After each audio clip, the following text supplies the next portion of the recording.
Hey, John.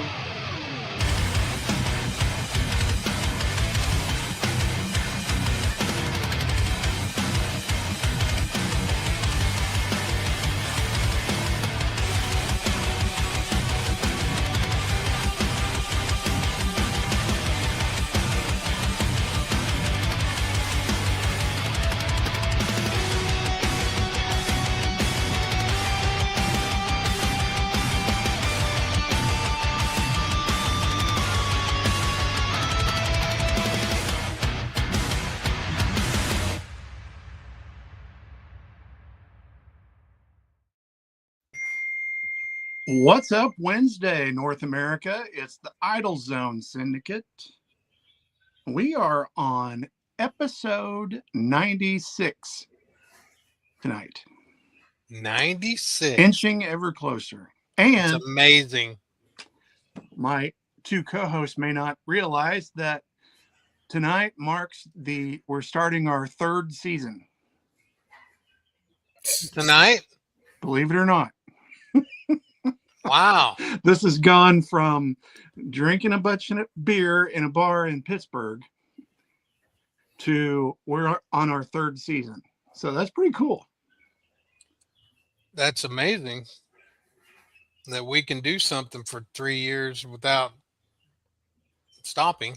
And I cannot hear you guys. Great. Can you hear me, Kyle? Loud and clear, big guy. All right. Can't hear John. Can you hear John? I can hear you, Danny. I can hear John. Great. Awesome. Okay. Somebody introduce our guest. I'll bring him in and then I'll leave and come back. So he's kindly waiting backstage. So he's a fisherman, I can tell you that. He's got a ton of sponsors. I'm pretty sure he hails from Louisiana by a little bit of the accent. Major League Fishing's got him at 7 career wins, 38 top 10s, and 128 events. And he's winnings and a little bit over $1 million. I'm sure he'll correct me on some of those stats, hopefully.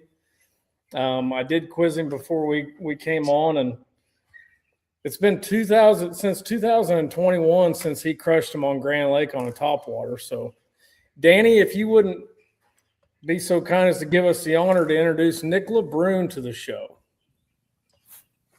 What's up, Nick? What's up, guys? How are you?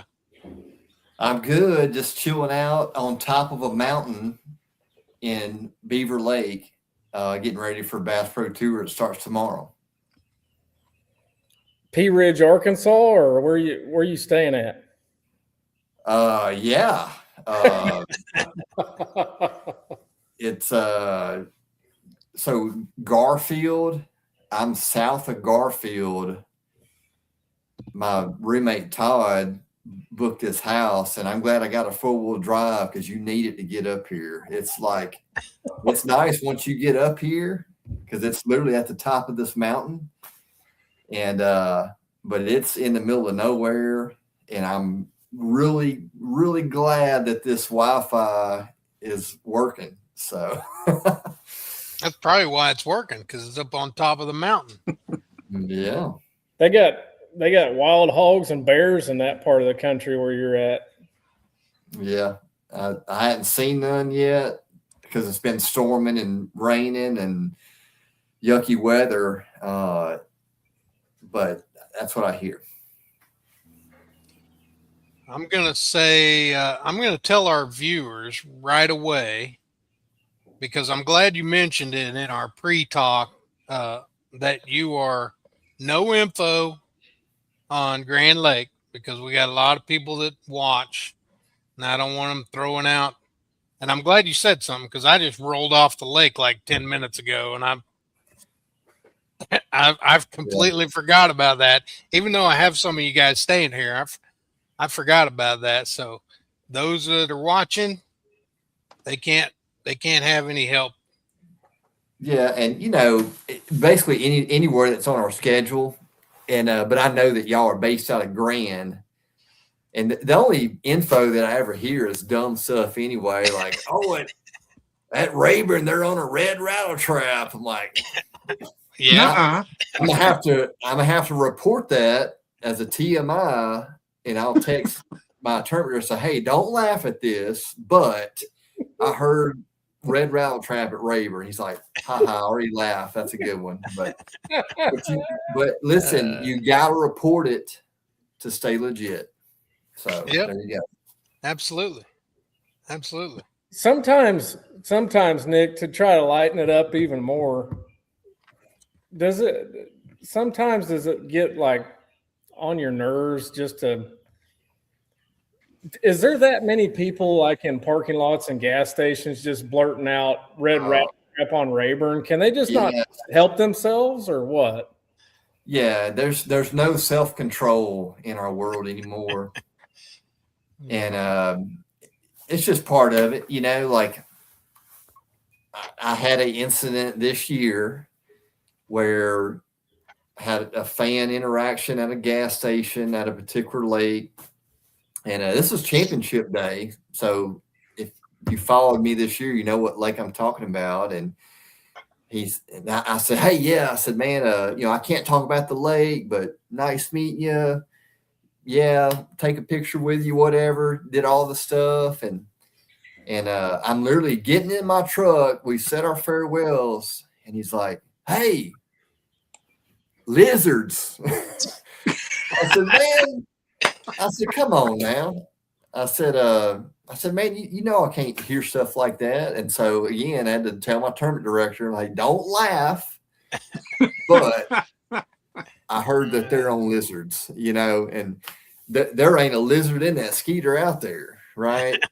But the whole premise is when you get hooked up to that machine, because we polygraphed before the tournament, and if you get asked, hey, did you receive any information from a non-competitor, you got to be willing to say no, because everything that I did hear about lizards and red rattle traps and whatever I reported, and so that keeps you in the clear. Yeah. So, but yeah, there are a lot of people, and I had a commercial fisherman at Lake Griffin on the Harris chain. I think this was last year. He's running his nets, okay. And it's kind of windy.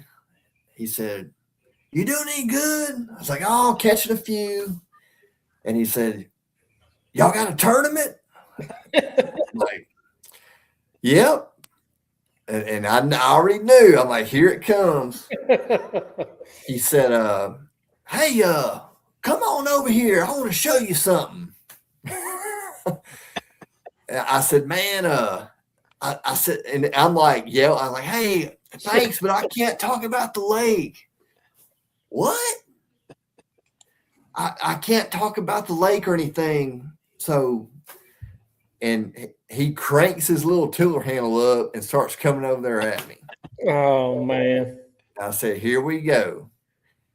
And he said, what'd you say? I said, man, in this kind of tournament, we can't hear anything about the lake or anything to do with any fishing stuff around here until the tournament's over. I said, when the tournament's over, man, hey, I'll come find you and I'll take notes. But I said, right now, I just can't hear nothing. What? Man, bleepity blip, blip, blip. He starts cussing me like I ain't been cussed in a long time. I ain't never heard no like that.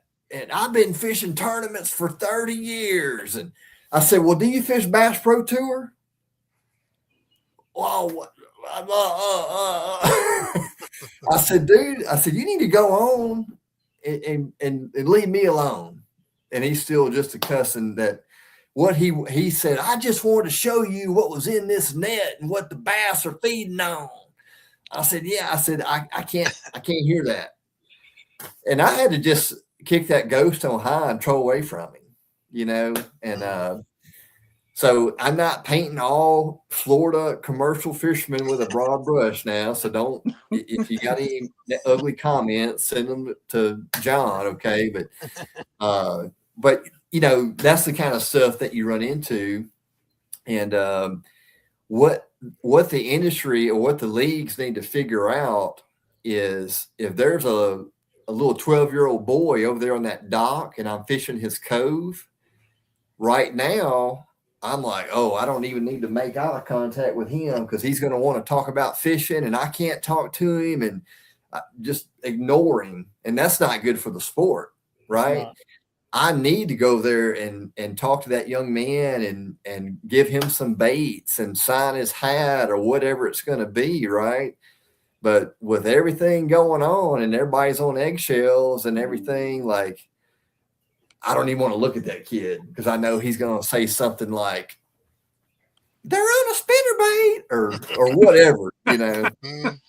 And listen, if he does, it's not the end of the world. I just have to give that info to my tournament director and report it, you know. But it is something we need to address, and I don't know what the answer is. I was going to say that is one of the, if not the biggest issue right now going on, is the no information rule for all the leagues. And you said you don't have an answer. I mean, do you have any thoughts on like what you would like it to be? Is it okay? I mean, it's not okay. I don't think anybody agrees. Like you said, right now, it's something, it's not good for the fans, you know, for the young guys, like you said. So do you have a thought on what you would like to see? I really don't, other than every top level angler wearing a t-shirt that says, I can't talk about fishing or something. There's no easy way around it, you know, because we have to keep integrity and the rules and to keep things legit in the sport, you know, but we've got to have fan interaction because that's what it's all about, you know. And there are a lot of people in this world like that commercial fisherman that they have no idea about anything like that. And when you tell them, hey, man, I'm sorry, but I can't talk about any of the lakes right now, it's almost you coming across rude to them. And they're like, man, what a jerk. He wouldn't even talk fishing with me. And that's what he's going to go tell every one of his buddies, right? But that's not how it went down, right? I'm not being rude. I'm just trying to follow the rules I've been given, right? And so I don't know what the answer is, but man, it's a fine line at the top of the game right now. Yep. I personally think that it needs to be more focused on the solicitation of information. So if they could figure out a way to make that the main point of the rule is of this, so that you're not soliciting from that guy, and you're not being rude. You know, you can talk to that young man that, you know, wants you to come over and show him what you're catching him on, you know. And if he happens to say, you know, I threw out my jitterbug and caught a big old bass on it, and he's excited to tell you about that, that should be okay. You know, Yeah. I think it just needs to be more emphasis on the solicitation of it. And a professional angler should know when it's gone too far, right? So even though you didn't solicit from the guy that's wanting to show you what they're feeding on, there comes a point when he's gone too far and you got to stop. You got to stop him. Yeah, that's right. I think it needs, you know, that's just me. Yeah. I don't know what the answer is, but it's definitely put a damper on fan engagement and just, you know, just talking fishing in general, because a lot of times you're just afraid to even talk about fishing at all, because that somebody just is going to want to help you and be like, well, hey, they're biting a golden shiner jackhammer or whatever, But yeah, it's something I wish we could figure out, because I love talking to people, and but at the same time, I don't like getting cussed out, because I won't go look in your hoop net. Yeah, it's a big part of the sport. I'm sure Kyle's got some fishing stuff, but I got something I want to hit on before Kyle gets into the fishing stuff. I'm actually I wanted to go a little different direction with it. Oh, okay. Yeah. Well, let me ask my question first, though. So it says in your bio that you can't stand walking in crowds slowly. So I want to know, what I want to know is, are you like my wife, that she's the same? She doesn't like walking slowly, and she doesn't.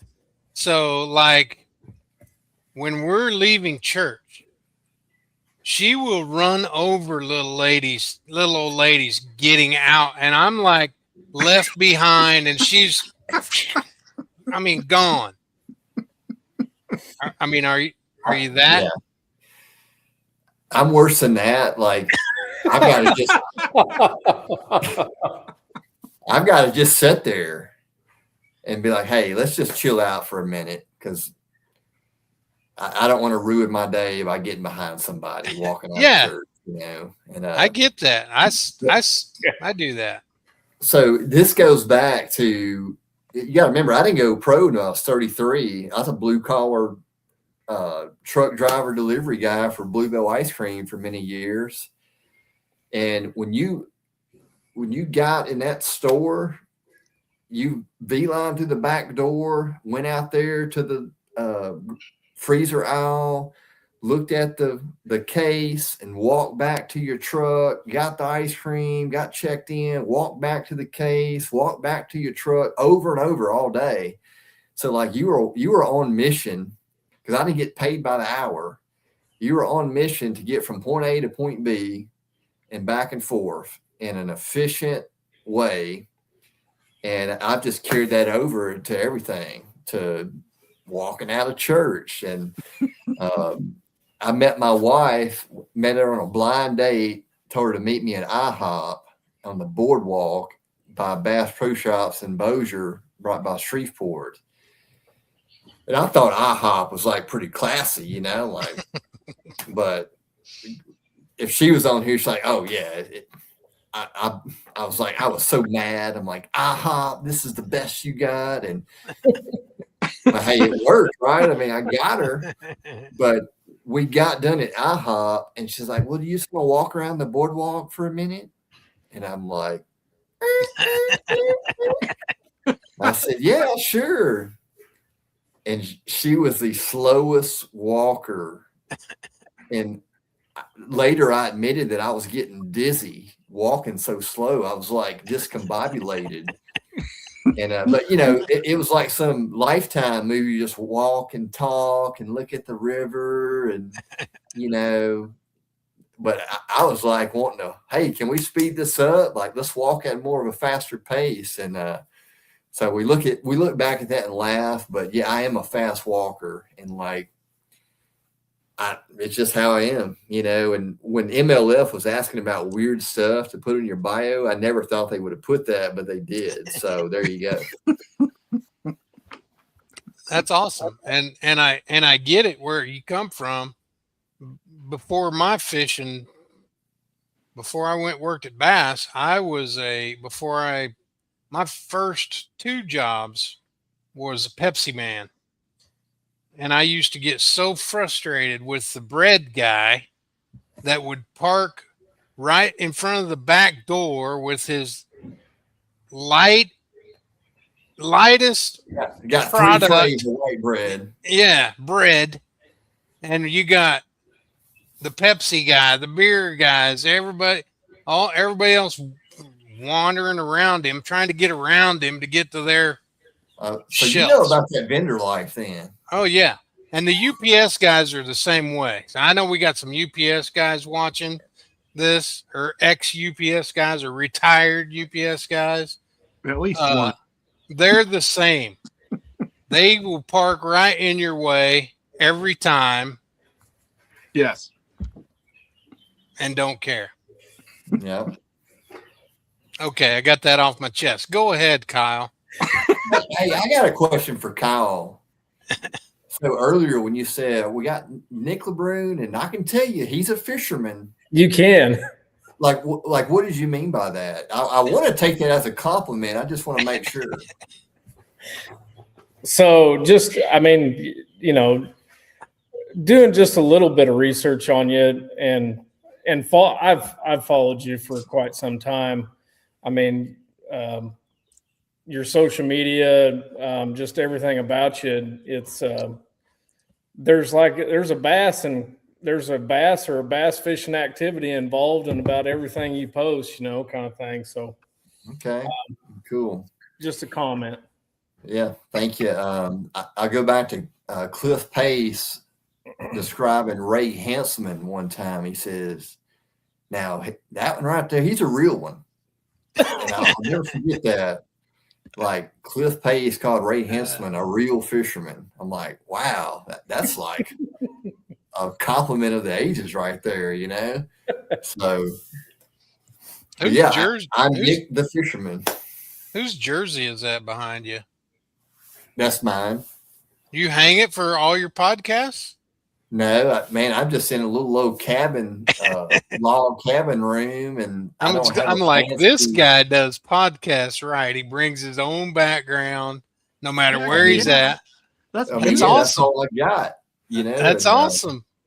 If I was at home in my shop, it might look a little cool. I even got a fishing rod propped up here. You know, that's awesome. That's awesome. So yeah, I'm just trying to make do with what I got. Hey. As you can see, my luxurious studio, there's a washing machine back there. Washing machine, dryer. I mean, I don't have any Bigfoot background like Danny.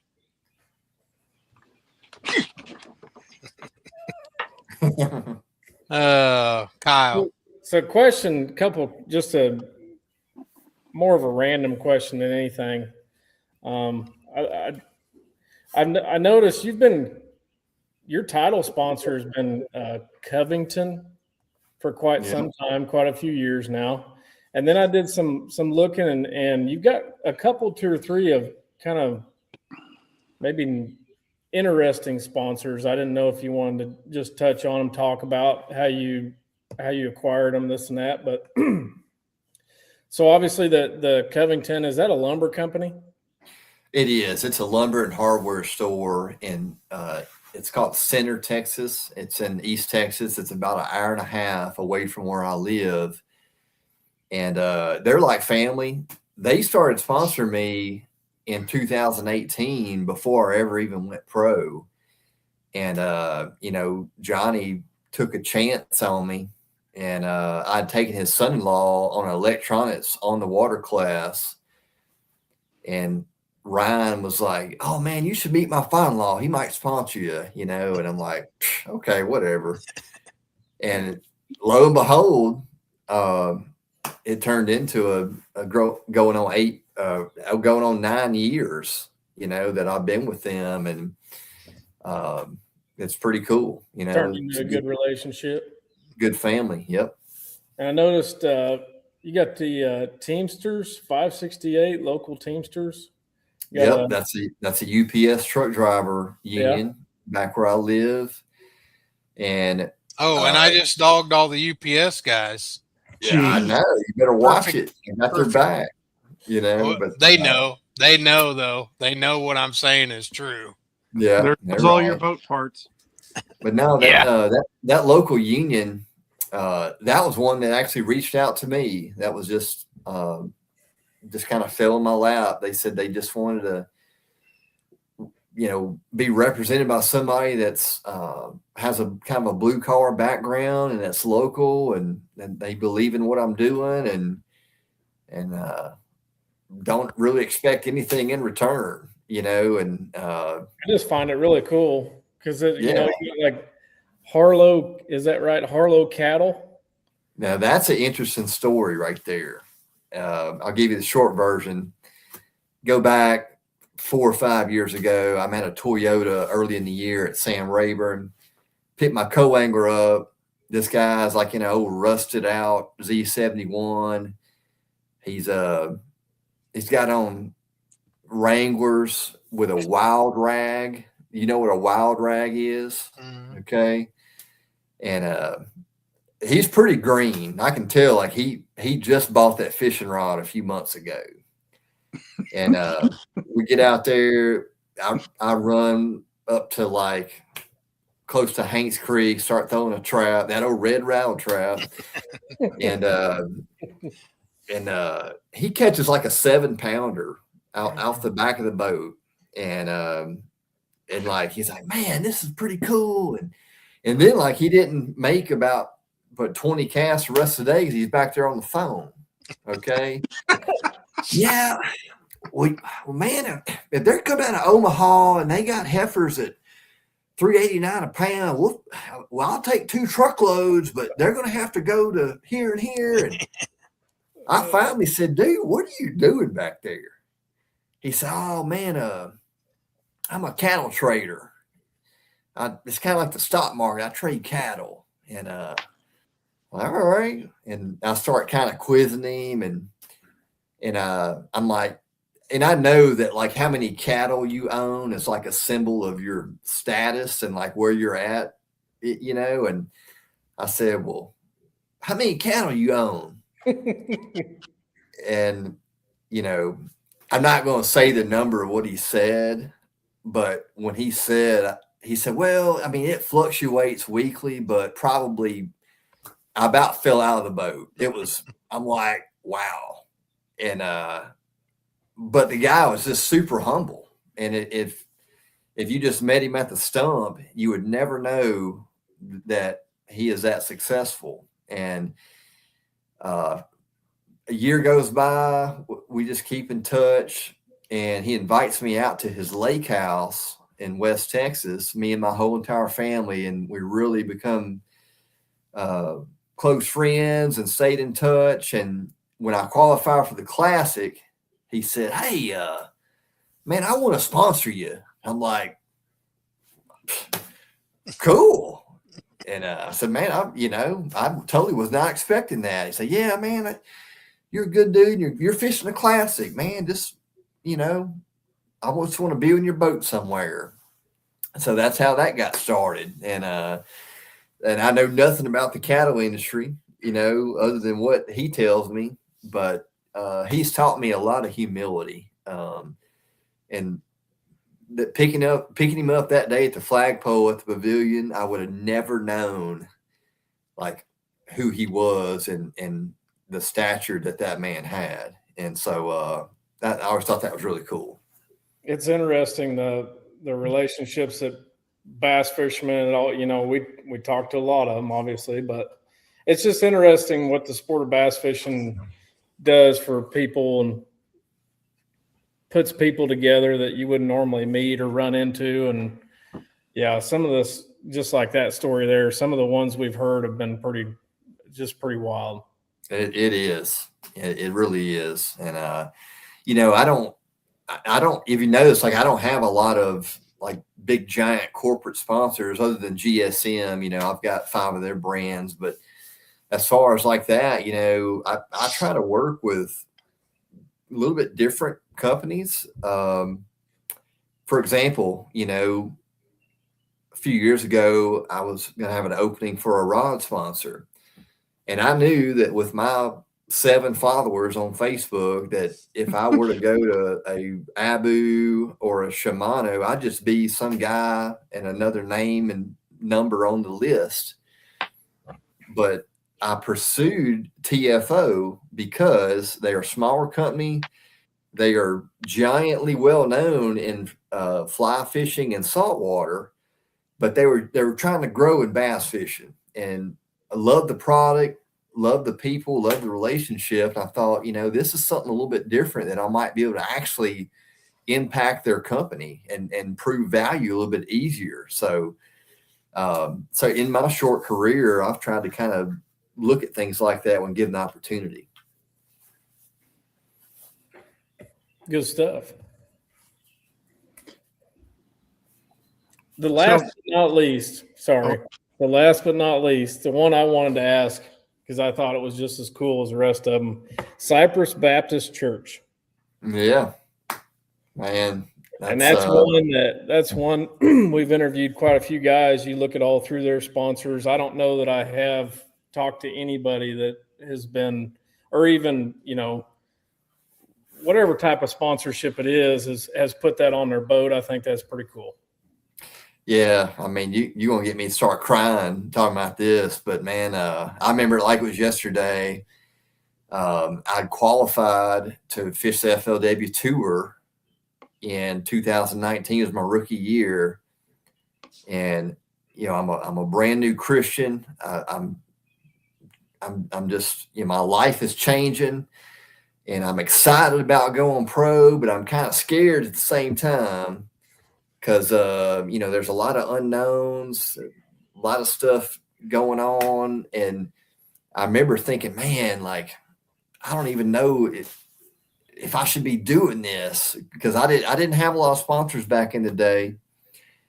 And my pastor said, hey, I want to meet with you and just maybe I can introduce you to some people and blah, blah, blah. And me and my pastor went to lunch at Nuke's in Bossier. And he said, hey, man, I just want you to know that we really believe in what you're doing. And, man, we're proud of what God's doing in your life. And as the church, we want to get behind you. And, man, we want to sponsor you. And I'm also going to try to make some other connections with you in the community. And, I mean, man, my eyes just filled up with tears, because literally that morning I was just having so much doubt and just kind of being beat down by the negativity and just the unknowns. And I met with him, and he just like had that total piece of reassurance and support. And man, that meant everything. And I mean, it's really cool having such an awesome church family in general, but then for them to be behind you and believe in what you're doing, because my fishing is how, that's my platform and how I share Christ with people. And that's how I shine my light before men. And so for Cypress Baptist to be behind me and it's really cool. And it's a very unique sponsor, but man, I love it. I love that relationship. Very awesome. Go ahead, Danny. Sorry to cut you off. Well, great. Now I have to follow that. So what I do on the show is I'm the random guy. I just pull stuff out of the air, and I've been snooping through your Facebook pictures. Okay. And I pulled a couple here that I want to ask you about. Is it okay if I show a picture of your family? Yes. Okay, I'll do that next. But the first question I have is, what is this? Because I've not seen it before, and I feel like I need it in my life. Oh, yeah, you do need that. Okay. So who's your daddy you know what Tony Sashers is, right? Oh, yeah. Yeah. All right. So this is, in my opinion, better than that, but it's not only tastes great, but it has a really great cause and a great message. So Cumberland Farms is associated with an organization called Men of Courage, and they're all about taking men and helping us to be better Christ followers, better husbands, and better fathers. And if you were to take that and turn it around, where it has like the ingredients of like 27% this and 82% that, it's none of that. It has 27% of kids without a father will most likely end up in prison. 87% of a family will come to Christ if the father comes to Christ first. It's all these percentages that have to do with being a father and being a husband and following Jesus. And it's just you ought to try to see if you can Google what the back of it says. If I was at home, I'd show you right now. I just don't have any with me, but that's a great seasoning with a great message to challenge and encourage us men. Wow. Okay.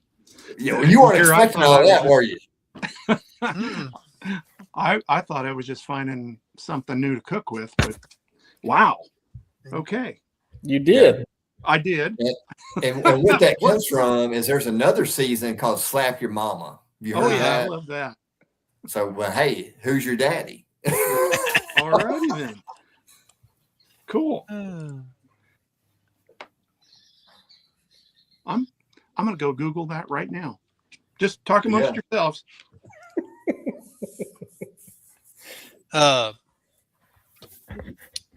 Let's talk a little bit of fishing.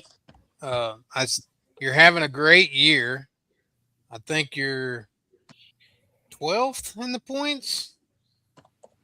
That sounds right. Yeah, you're 12th in the points. So having a good year. How's your practice been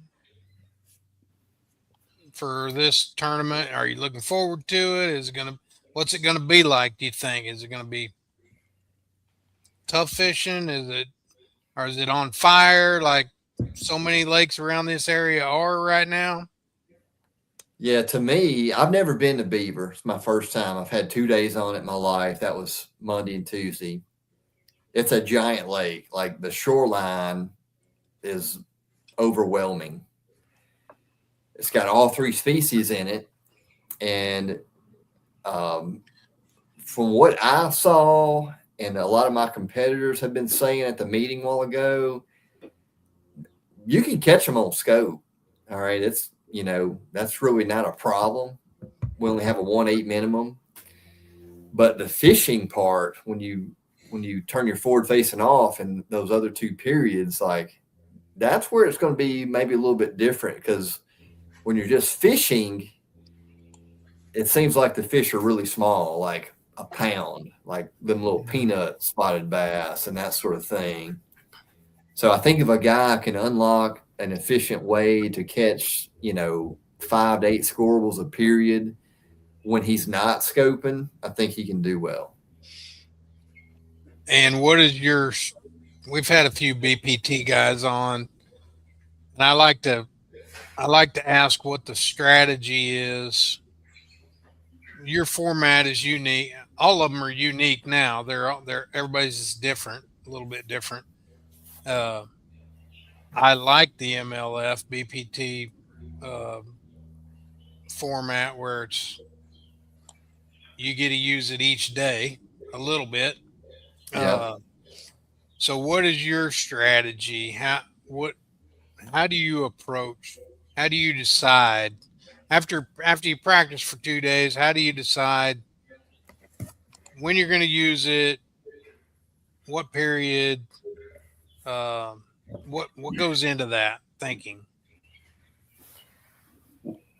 When I think about when am I going to use forward facing, a lot of it has to do with wind.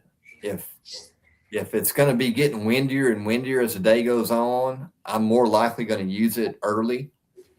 Tomorrow we don't have any wind supposedly, but tomorrow I'm still going to use it early, just because I think a lot of guys are targeting spawning smallmouth and frog waters, and so those fish, you got to get it while it's good, or they're going to be already caught. I think, even though the lake's big, these guys always find the juice.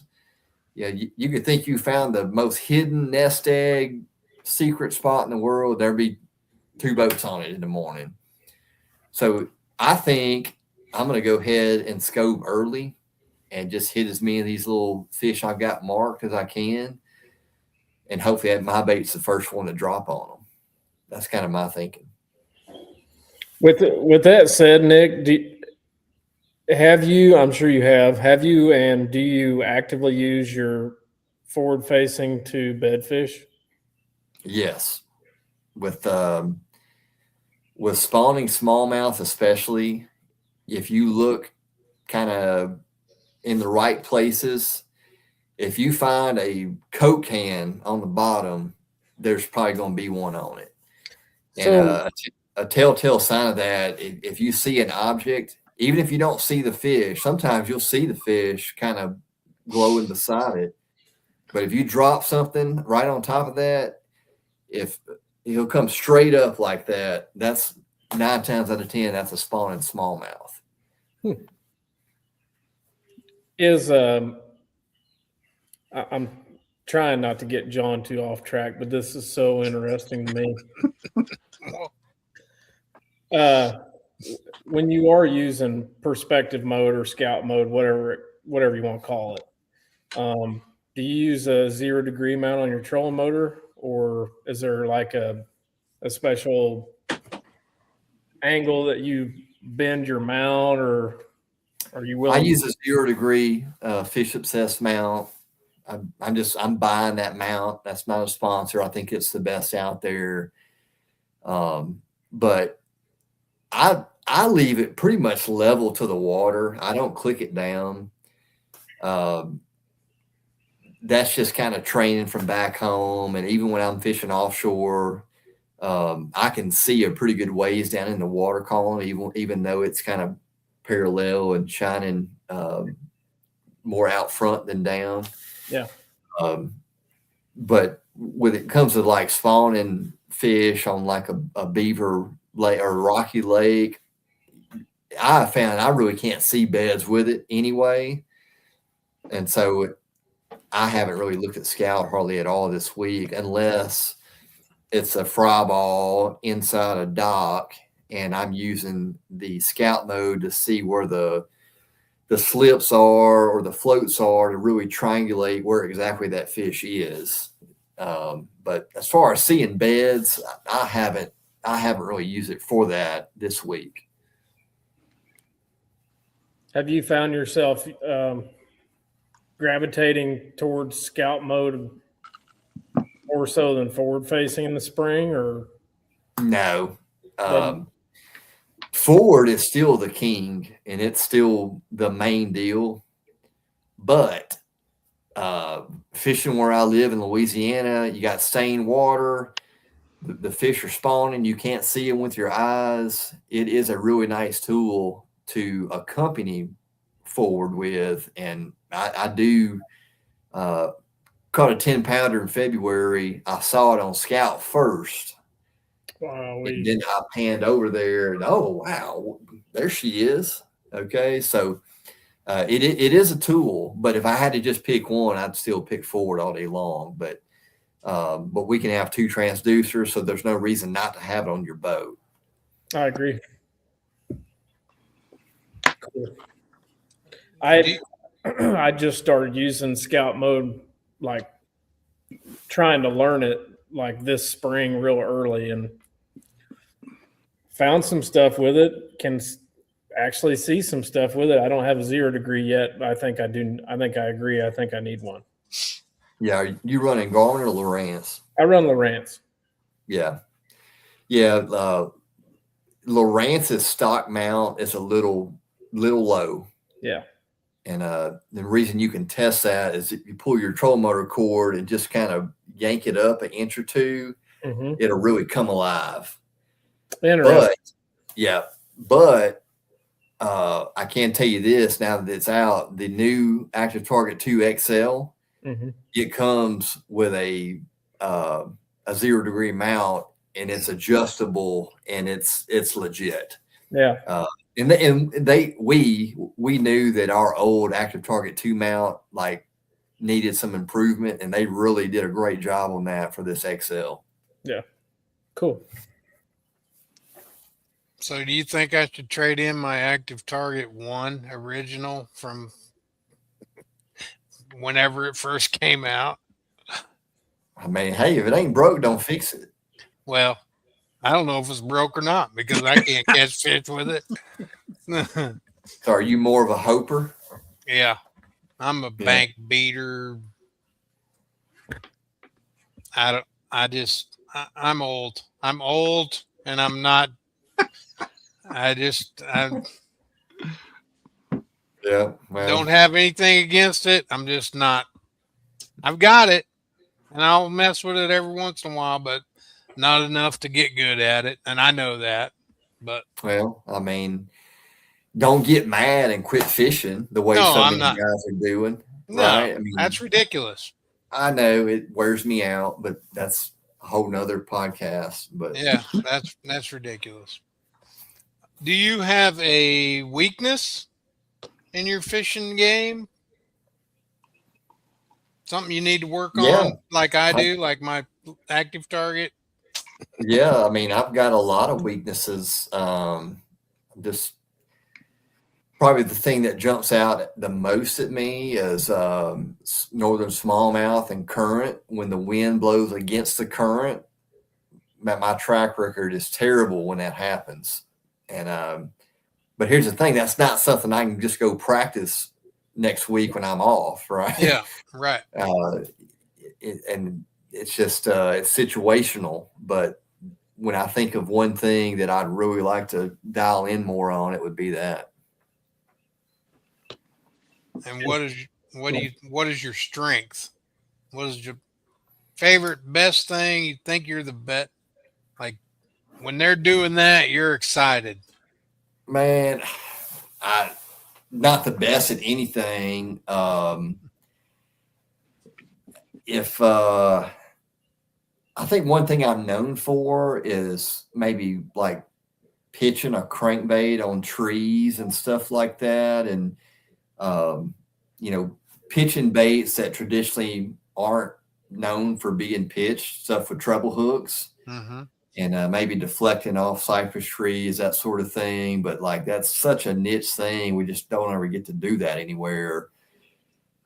James River did that a little bit when I won up there back in 22, won the All-American doing that. But it's just useless information. You don't ever get to do it. So it really don't matter. Yeah. And that's a 5 fish type of thing. You know, that's not a go catch a bunch of 1/8s, right? But yeah, I grew up fishing cypress trees on Caddo Lake, and that's where a lot of that comes from, is that background. What is the difference between 5 fish and all you can catch? You know, when I say what is the difference mentally, like when you fish the classic, when you fish the opens, it was 5 fish. Yeah. How did you have to change mentally when you made it onto the BPT? So with every fish counts, you're never safe. So you can have a 20-pound lead over the cut line, well, you can still get run down in that last period. And so you've always got to be catching them.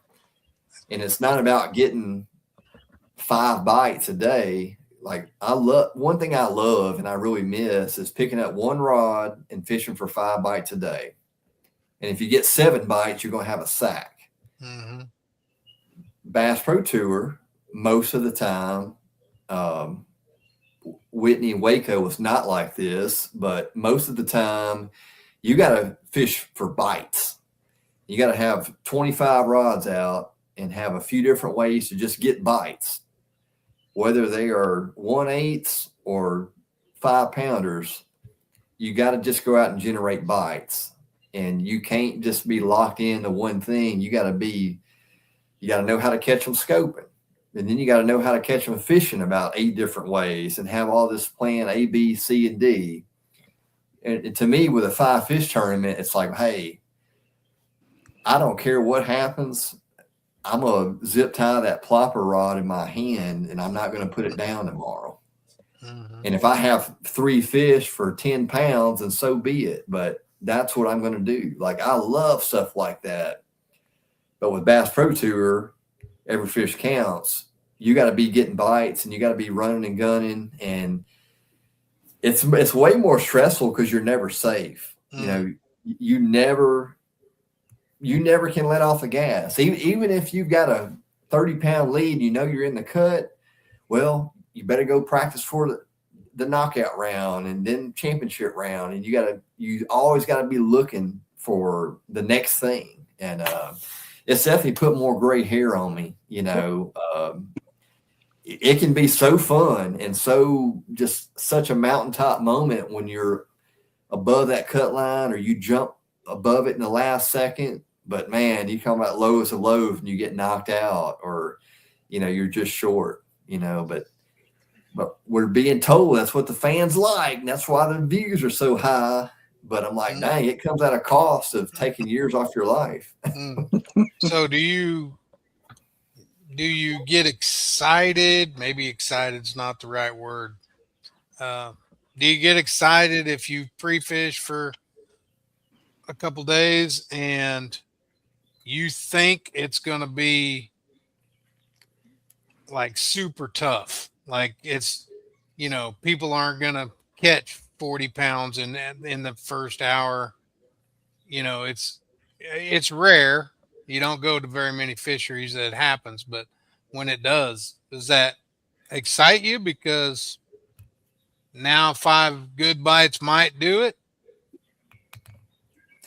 Well, it's hard to get excited against fishing against these guys because going back to what I said earlier, you can find the most hidden, off the beaten path spot and be dialed in on some juice, and you never think, oh, what, I've got this to myself. Like, you never think that because these guys are so good and they find everything, and it don't matter how tough you think it is, they're going to catch them. Unless the fish grow legs and crawl out on the bank, these guys are going to catch them. And so it doesn't matter how great your practice is. You're like, well, I mean, I had a good practice, but we'll see. You know, you just never know. And but I tell you what, on the other side of that, when you do make the knockout round and do make the top 10 and beat some of them, you feel like you've really done something. I will say that. Yeah. You know what I think that mentality is between Major League Fishing and bass? I think it's sitting in that church pew after the preacher gets over his sermon, and instead of knocking that old lady over, you got to let her leave the church first. Yeah. You just got to sit there with your wife and kids, just take a deep breath and just wait on it, you know? Just got to chill out. Yeah. Relax a little bit. Tell Valerie that. Love it. And keeping in theme, I want to circle back to this seasoning we had here about 15 minutes ago. For those of you that just joined, it's called Who's Your Daddy? And this is the back label. I'll pull this up. My slow computer. So here's the back label. Fatherless facts. Are you going to come on? There. That is pretty cool. Wow. And that is so true. I mean, in Louisiana, all of our crime and problems and social this and all this and that, it comes from fatherlessness. And I mean, what men don't understand is just being a father is so impactful. Like, we'll never know how impactful that is when we're leading our families and raising our kids right. And you know, those are some facts right there that just turn on the news, you can see it, you know? Yeah. That's awesome. I mean, that's not awesome. That's not awesome. It's it brings attention to it. That is Yeah. awesome. Yeah, as Christian men, we can't just put duct tape over the check engine light and ignore it, right? We got to be men and be bold and come alongside and challenge other men. And I need to be challenged and nudged in the right direction and held accountable. You know, like nobody's doing that. I won't say nobody, but not many men are doing that, you know, and so I really have a lot of respect for Men of Courage because they're at least trying to disciple men and show them the right way, you know? Yep. Nick, before we got you on the show, said you'd be with us for an hour or so. Just right at that. Danny got excited when you mentioned something, and I kind of did too secretly a little bit. You said you had an interesting story to talk to us about. Danny, would you like to pose the question to him since you're Mr. Interesting? He said he had a story about something that Danny may not have been on when he said that. I was just coming in and I heard one word. This is how it went. So I said, hey, I remember in an email or when all this got started, somebody said, yeah, we can talk about fishing or UFOs or whatever. And then I told y'all in the intro, I said, hey, I've got a UFO story, actually, if you want to hear it. So is that what you're referring to? Oh, we do. Please. We want to hear it. Please. Okay. So this goes back to probably 2021, somewhere around in there. It's a MLF Pro Circuit on Lake Murray. It's around April. I might be wrong about the year, but it's somewhere around there. Okay. And me and my roommate at the time, Blake Smith, Captain Blake Smith, what you saw selling his MLF profile. We're staying at my friend Tommy's house. Okay. Tommy Cochran and his family live on Lake Murray, and super nice house. And we're staying in their camper, which their camper was nicer than a lot of the houses I've owned. Okay. This is a nice camper. And it's like day one of the tournament. And me and Blake get up extra early and we're out there in the dark, just uncovering our skeeter boats and just kind of, you know, getting ready to launch. Tommy's got a boat launch in his backyard. We're just going to launch our boats and drive about a mile to Dreer Island, where the tournament's going out of. And I'm half asleep, you know, and I'm just and I look up in the sky, and there's like this glowing, like meteorite. It's lighting up the whole entire sky. It almost looks like it's daylight outside, but it's 5:30 a.m. And I look, and I'm like, that's either a alien spaceship or an ICBM fixing to blow up America. Like I said, Blake, look at that. And he's like, dude, what is that? I said, dude, I don't know, man. Like, what is that? And like, have you ever seen that movie Fire in the Sky with the lumberjacks? One of them gets abducted by the alien and they're in the truck. Like, man, go. I don't think I have. Anyway, that's a throwback to the 90s. But we were out there like the men on Fire in the Sky, like, well, look at that. What is that? and Blake said, man, should we be watching the news or something?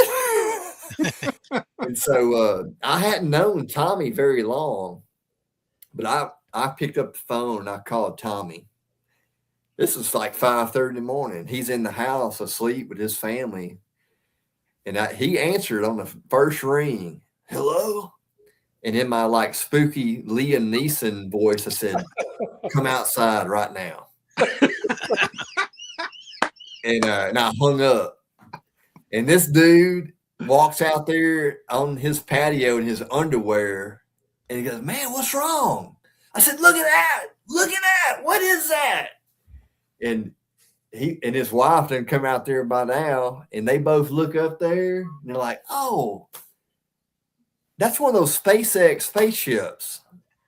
Oh wow! It They wasn't. they fly the eastern seaboard all the time. I'm like, well, I did not know that. We were And, getting ready to shoot at it. Yeah. And man, like they started laughing, and like it was this big inside joke, and it still is to this day. But like, I said, man, I'm sorry for waking y'all up, but dude, I didn't know. And they're like, oh, it's fine. It's no problem. They acted like they weren't asleep. But he come out there in his underwear.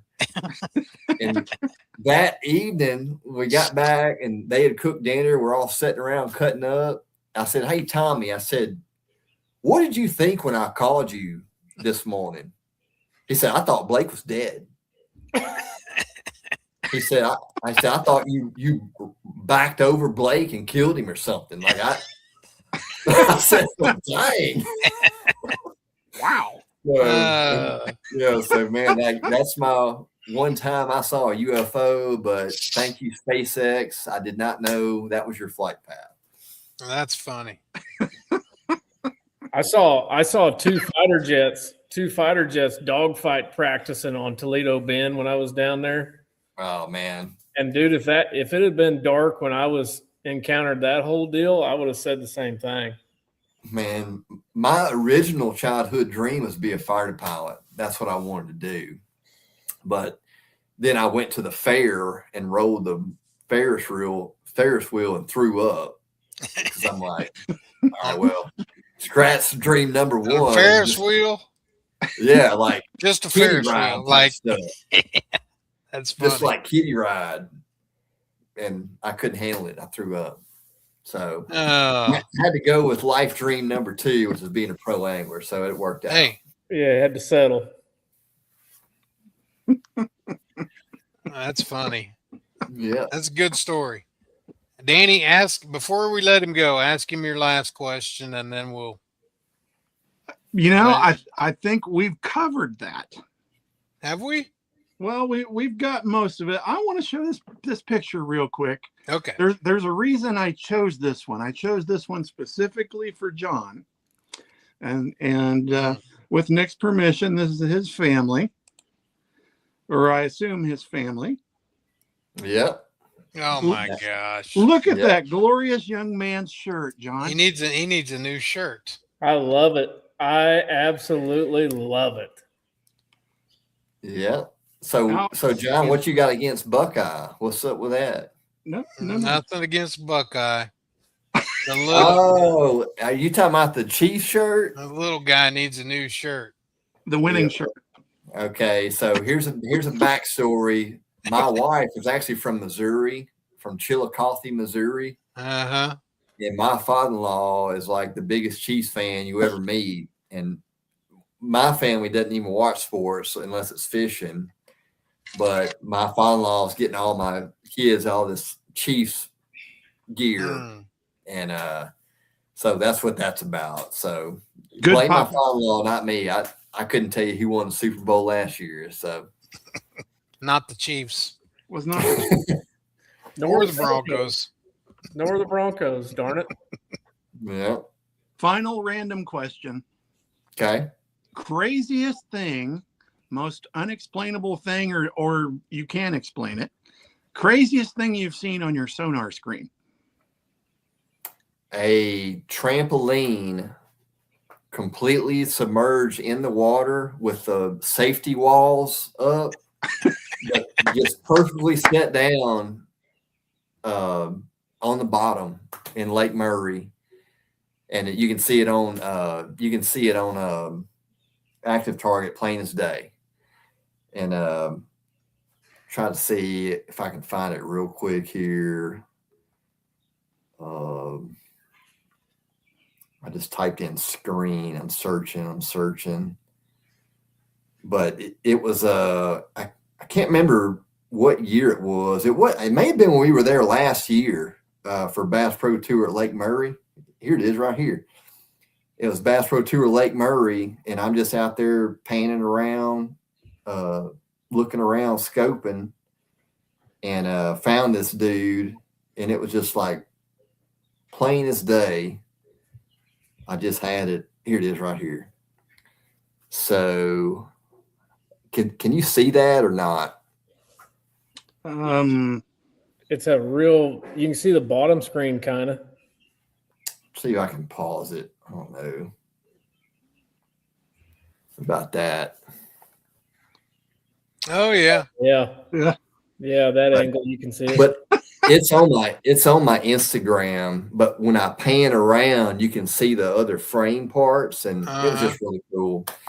But That's crazy. yeah, when it comes to sonar, like you see a lot of weird stuff, but like that was a real full-size trampoline sitting in the bottom of Lake Murray. Cool. We haven't heard that one yet. No, we haven't. Well, that's awesome. We won't keep you much longer, Nick. You got any I think Danny posted your social medias and all that. I think he posted Facebook. Did you post? You got anything else? Yeah, so I give out these wristbands. It's called Trophy Ashes. And there's a website, trophyashes.com. And that's something I really want my fans and all your followers to check out, because as much as I love winning trophies and the success and the competition, there's nothing wrong with all that. Okay, that's great. But all those trophies aren't going to last. They're temporary. They're not going to fulfill me as a man, that's not my identity. But that relationship with Jesus Christ, that will never fade, that will never tarnish. That is the end all be all. So trophy ashes is just a way to kind of keep our priorities in check and make sure that we're not putting anything ahead of what really matters. So trophyashes.com, y'all check it out. Awesome. Danny just posted it in the links. Thanks. Awesome. In the comments. That's awesome. We will certainly be following you, and we'd love to have you on again sometime. Here's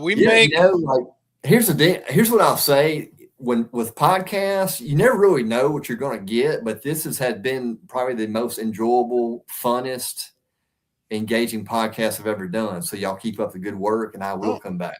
We appreciate that. Absolutely.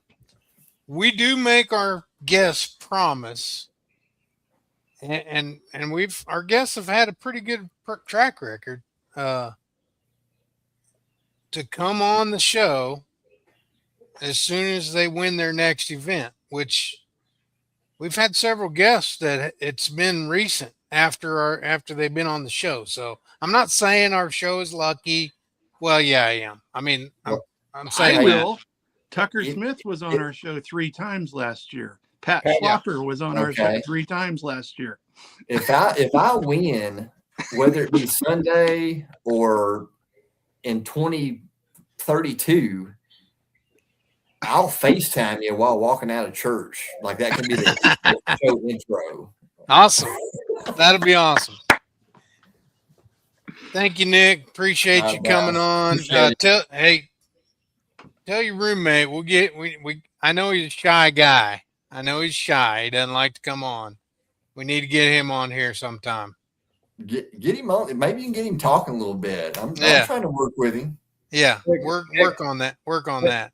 Appreciate the kind words, and it was awesome getting to know you a little bit, man. Yeah, man. You guys take it easy, and I'll see you down the road. Good luck tomorrow. All right, Thanks, see you. man.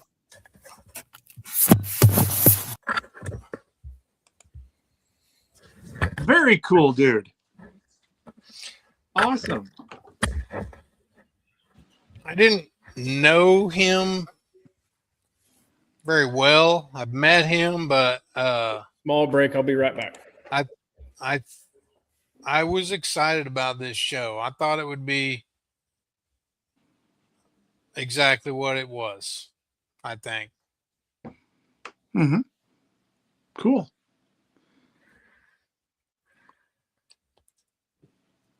Very pleasantly surprised. Let me put it that way. Yeah. Absolutely. And he is doing well. it's crazy. I'm looking at the top 12 in the BPT, and their winnings, right? Mm-hmm.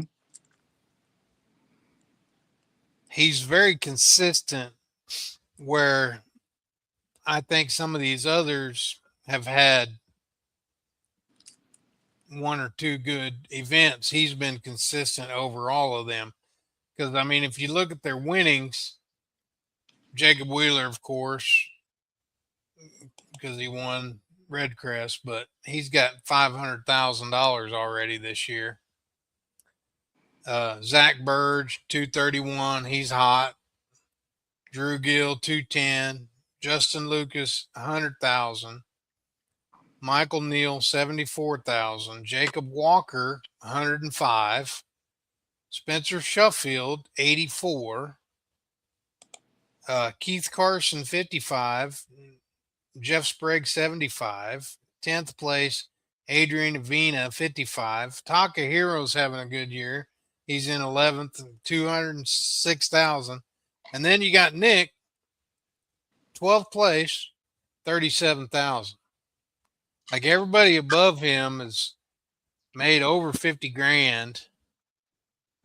But I think they've all had like one really good tournament and then maybe a bad one and a couple average ones, where he's very consistent. Like, I think his worst finish is like this year is like 34th or something like that.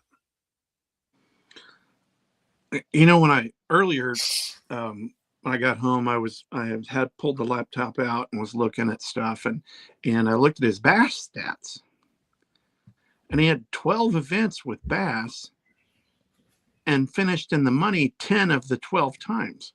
Yeah. That's solid, man. Yeah. That's hard to beat. Yeah, he's a good angler. I mean, It's a breath of fresh air a little bit to get somebody on like him, you know.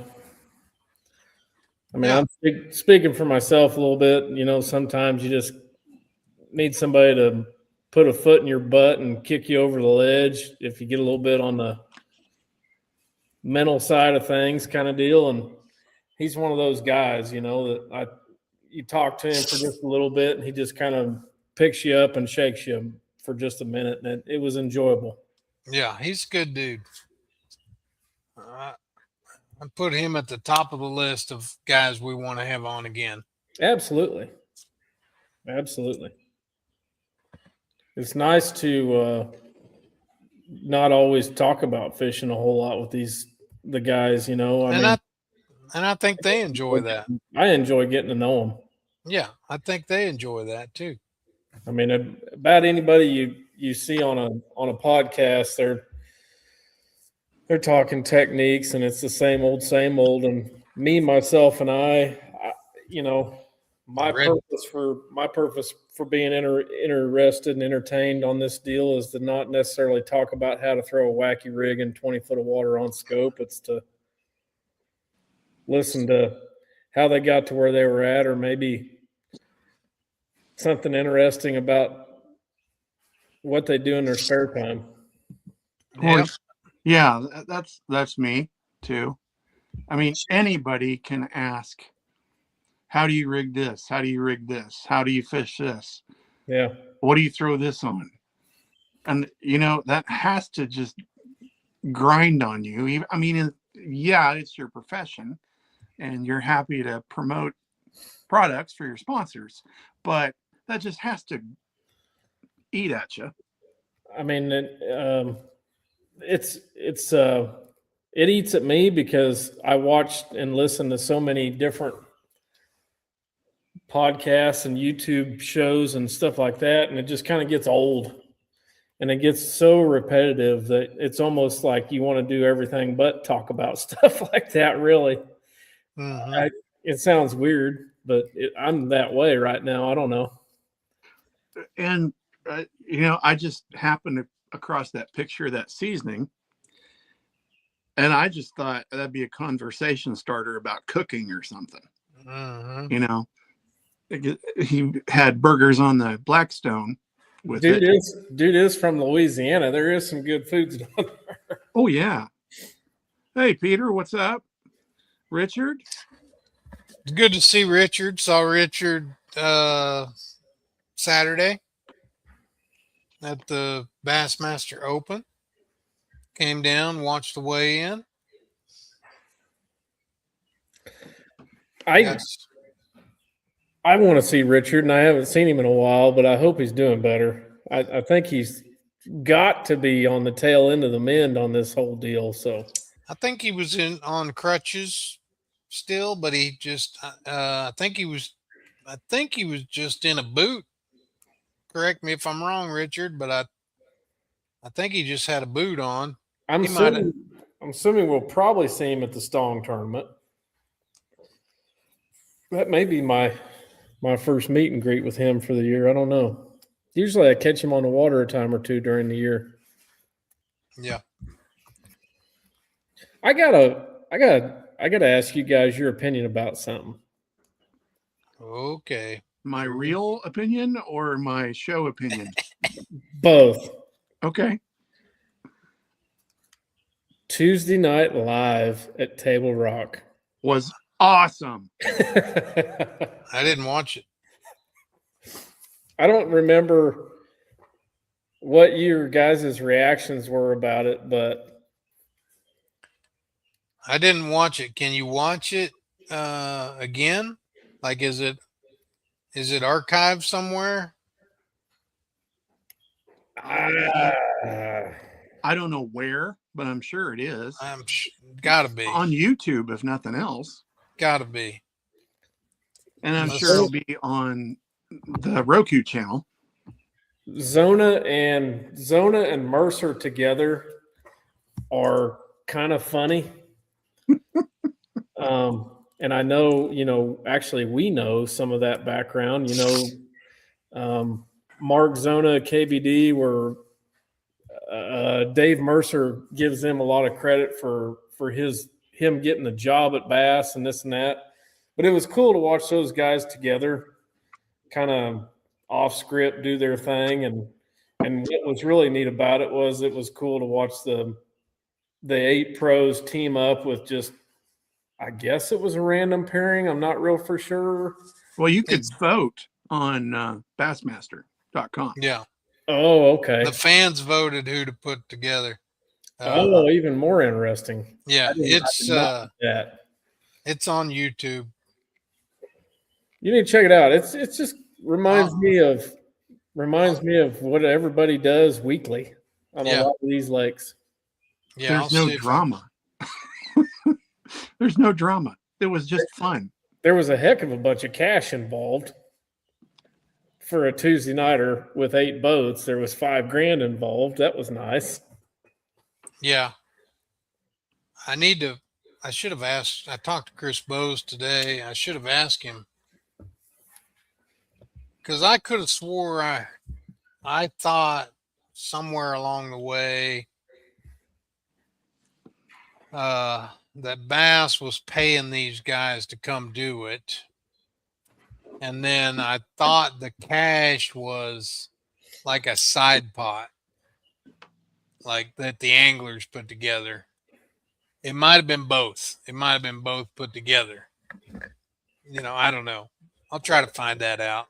Well, and something kind of to tag along with that, John, is I think it was heavily sponsor driven. It was an AFCO and the Sunline and Gamakatsu, and it seemed like I think pretty much all those pros were pretty much sponsored by that same group of people. I could be wrong, but I'm pretty sure the majority of them were. And if you really dive into what AFCO does for the sport in general, it's pretty cool stuff. Yeah. Yeah. It's pretty cool stuff. So hopefully they get hopefully they get some more and more light shined on them. And I did see where they just signed another. They got them signed up again, renewed their contract, whatever I'm trying to say, for more years to come. So hopefully the Bassmaster membership and everybody else supports them because they support us. Yep. Totally agree. And Richard does comment there that he's doing good. He's on crutches and a boot, as you said. Yeah, AFCO does a lot of grant money. Yeah. For being one of the, what I would consider as one of the smaller companies, I think they do a lot more than a lot of other ones do. Mm-hmm. And I know I'm kind of talking through the podcast at you, Richard, but I've been thinking I need to give you something to do on your off time. Is that code for tie some secret baits for me? Possibly. Tie some jigs. I need to get ready for late summer and early fall, and I'd rather do it now than later, but I like to procrastinate. So I need to get with you. I'll send you a text.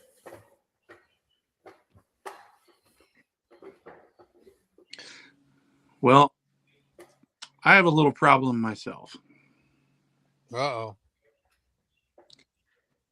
Not going to meet my goal of being back to business and going to La Crosse to fish the Nation Open. I'm going to have to work, actually, which is kind of a nice thing to say after the last couple of years. But most importantly, Mm-hmm. it's empty. Uh-oh. I'm out, and I can't That go to Wisconsin and get That is a problem. So I'm going to have That's a problem. going to have to find somebody to acquire some and bring it back, maybe. I didn't say that out loud. I'm sure we got some people going. So Brock walks off the stage Saturday,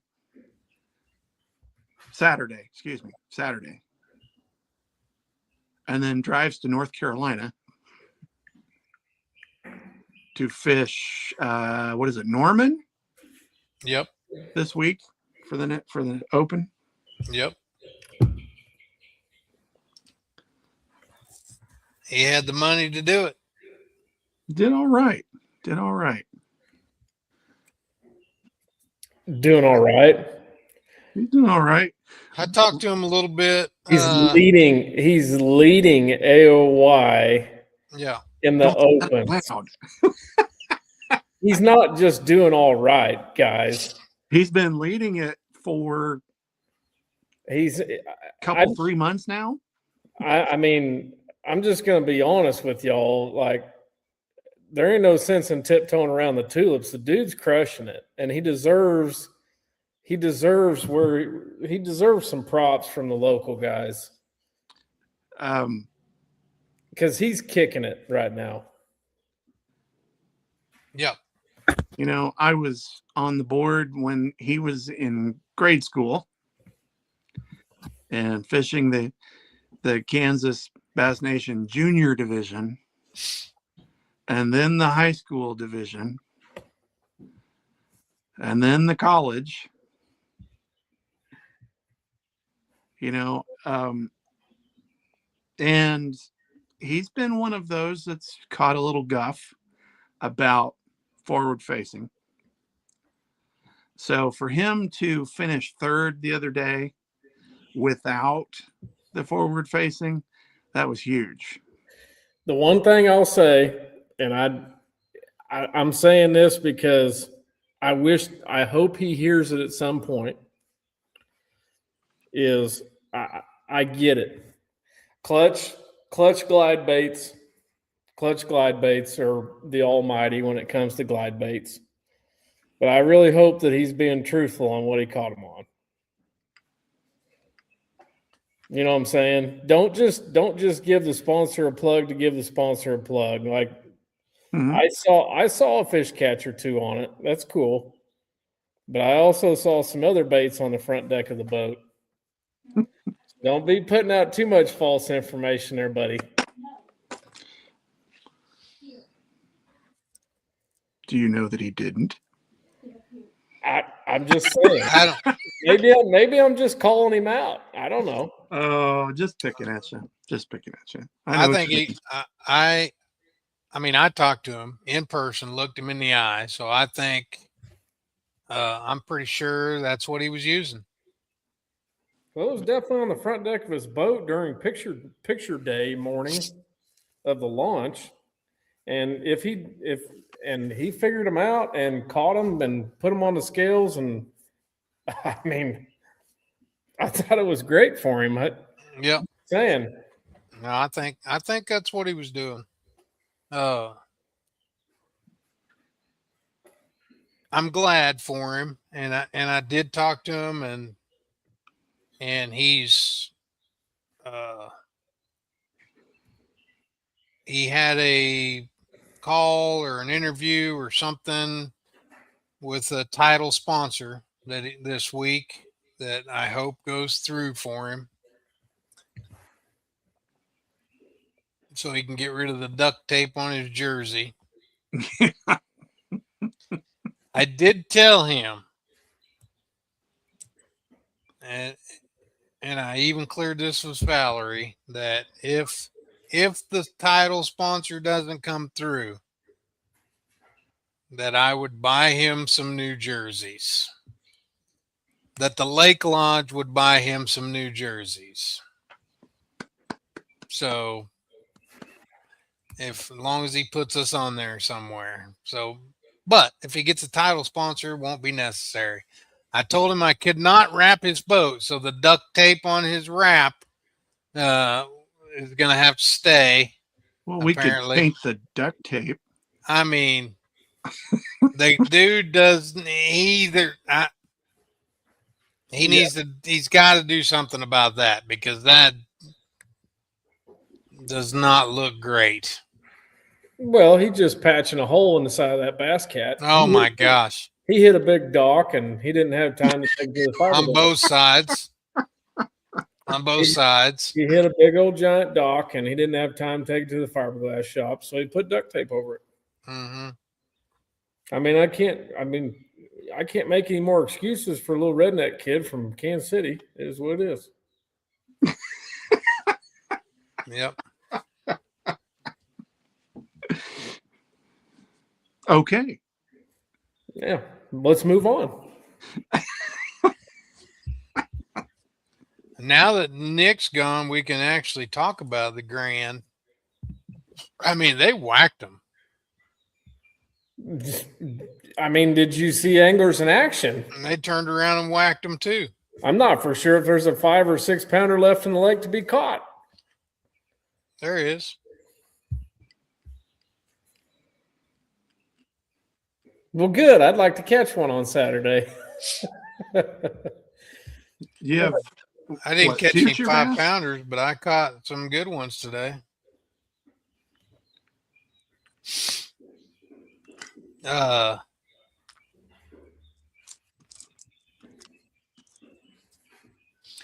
kid that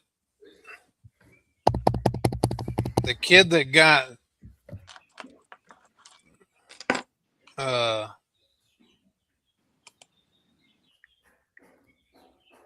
8th place in the Open got 2nd in Anglers in Action.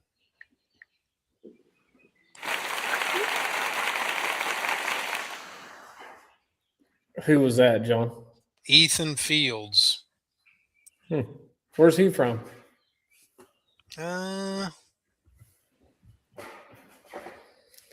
He entered He just stick around and fish or what? Yeah, he's from Illinois. Oh, Actually, I think he may be. No, wrong guy. But yeah, he stuck around, and the guy that won the Open, uh, Buckhalter. Is it Buckhalter? I couldn't figure out how to pronounce his last name. Apparently, him and Hangrak fished Anglers in Action the next day. Of course they did. They didn't. I think they only had 15 or 16, maybe 18 pounds or something, but Only. they didn't. I don't think they finished. They finished 20th. They had 1766.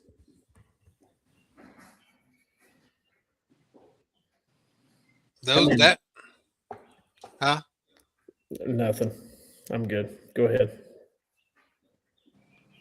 1766 is what they had. Top 10, top 13 had 19 pounds in that Anglers in Action. It's ridiculous. I know that. Wow. The top 20 had 1766.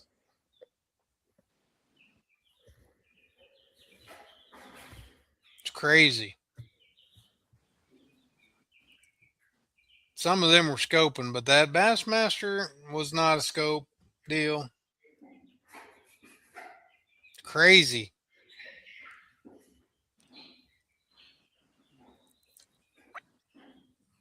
Crazy, crazy. Crazy good. Grand is crazy good right now. It just, it's something that we saw in the Nichols tournament a couple weeks ago, whenever that was. We saw a 9-pounder weighed Yeah. in. It was like, It'd be interesting to see how long has it been since a 9-pounder's gotten weighed in down there? a long time. It'll be interesting to see the results of the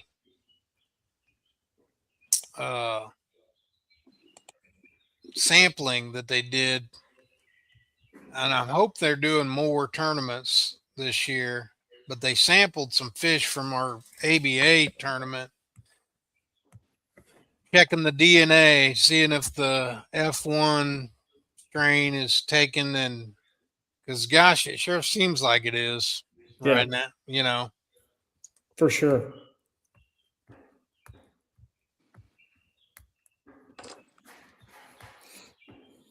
because they're whacking them right now.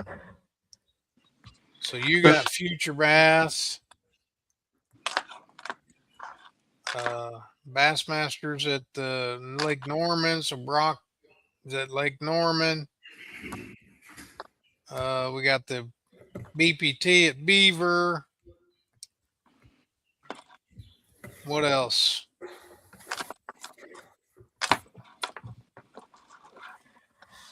Oh, Kansas Buddy Bass is at Perry.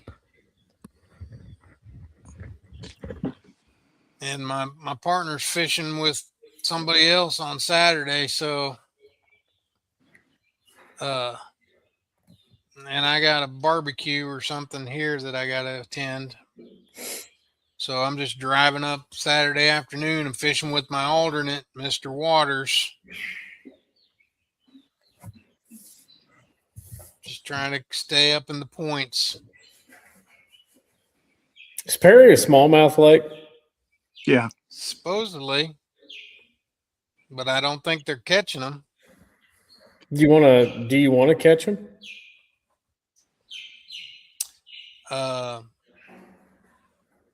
I just want to catch fish. Yeah. I don't really care. I know I think I just want last 2 weekends there's a club tournament there. I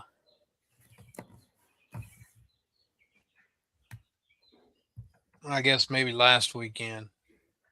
There was a club tournament there. And I don't think I saw too many smallmouth in the pictures, but maybe. Let me see if I can pull it up.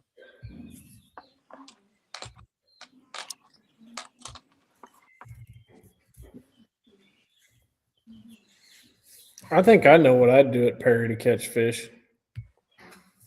What would you do?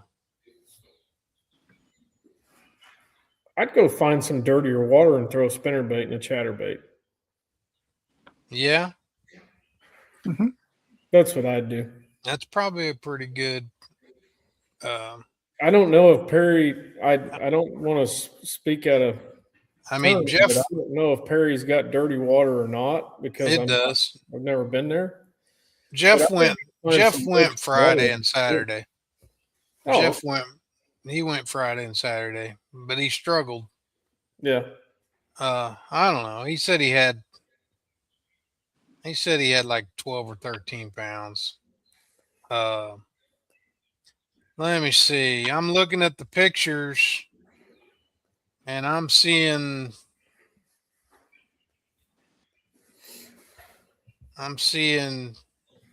largemouth. 5 largemouth there, old Brumley. There's some smallmouth. There's 3 out of 4 smallmouth there. Yeah, there's some smallmouth mixed in.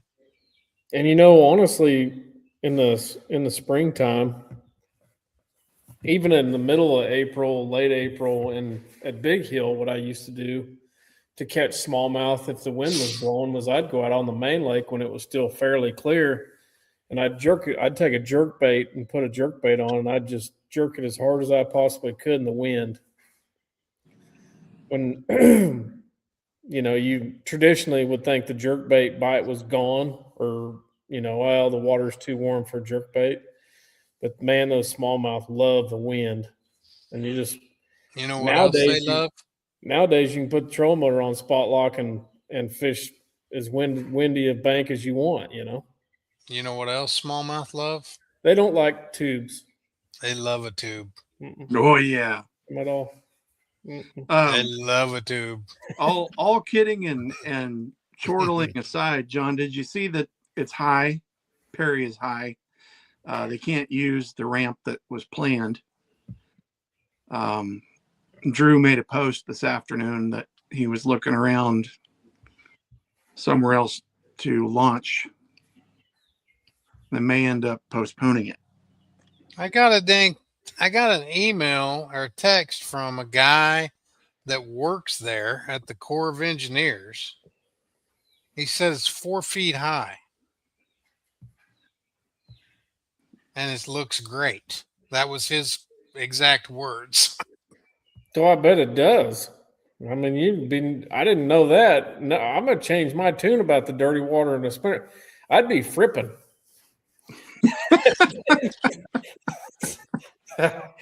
Everything I said earlier, I'm just kidding. Yeah, never mind. Just kidding.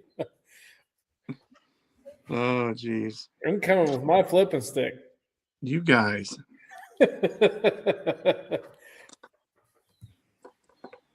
Well, that's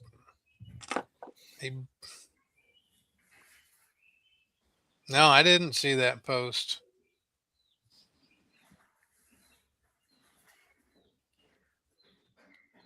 Okay.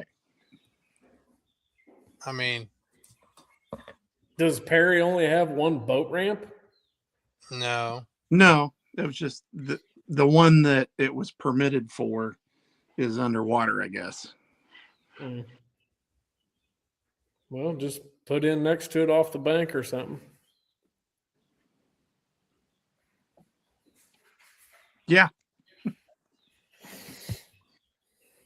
Kick the barricades over like we had before. Interesting. Back across the parking lot till the boat floats. And I mean,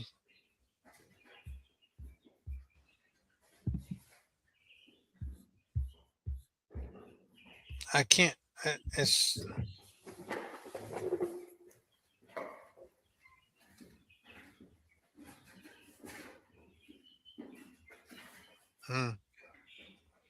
I don't know. I'm looking at the deep dive app. It says it's 5 feet high.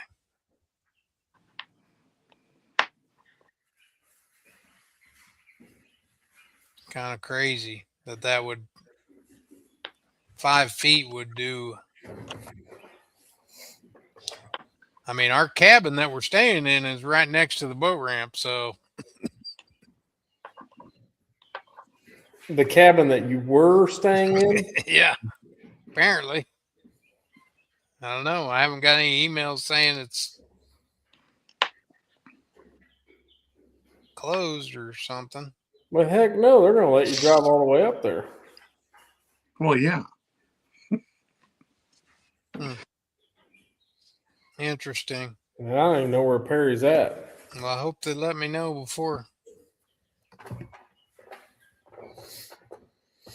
Perry is basically halfway between Topeka and Lawrence on the north side. Okay.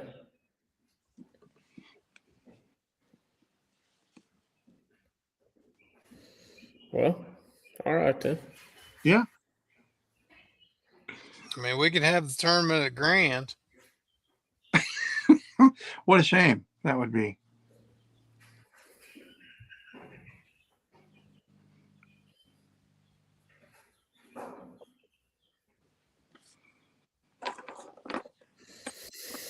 Okay.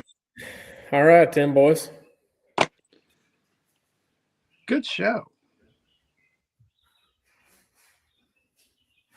I think Nick became one of my, I mean, I like all the guys we have, but some stick out as favorites, and Nick quickly became Yeah. that circle. I think you had exited, and Kyle and I were talking about this, that he's definitely at the top of the list to return. Oh yeah.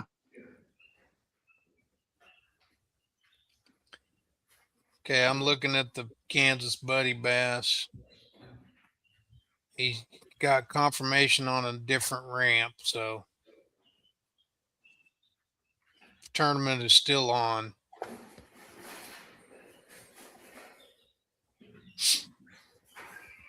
Good. Yeah. And good luck. Hopefully we can get up there. Hopefully I can get up there in time to at least look at the lake for a couple hours on Saturday, and then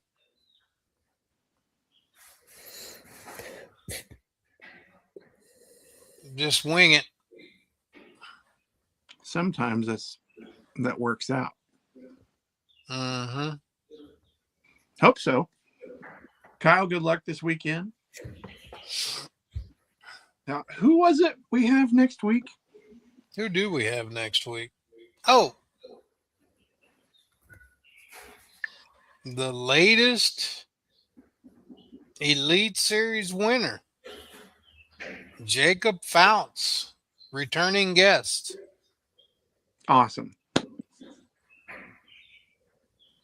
Should be good. Should definitely be good. We still have days to lock our fantasy rosters too. We have a week? I don't know. When is the next one? You guys better get better at your picks, or you're gonna really fall behind. Because I'm leading the pack so bad, and I can't even hardly stand it. If you're standing on your head, looking at it upside down. Wow! Oh man! The guys that I'm picking just need to do better. Yep. Maybe, and I had 2 guys in the top 10 last week, and I still suck.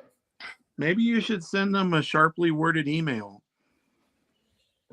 Call my congressman. Is that what you're saying? Maybe so. When is the next one?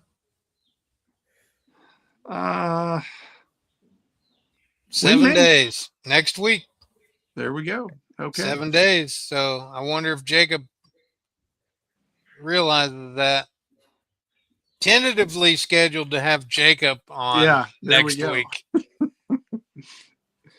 We may not be able to do that. So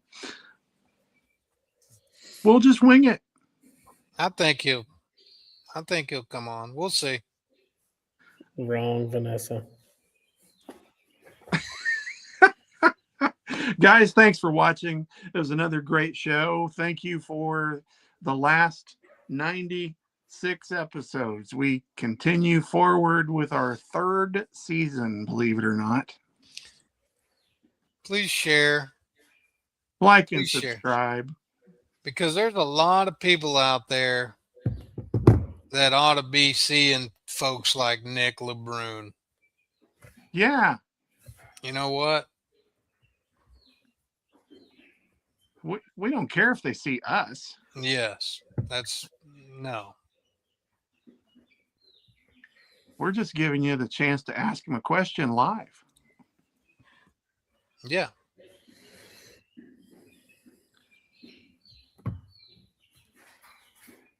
Kiki zoned out again.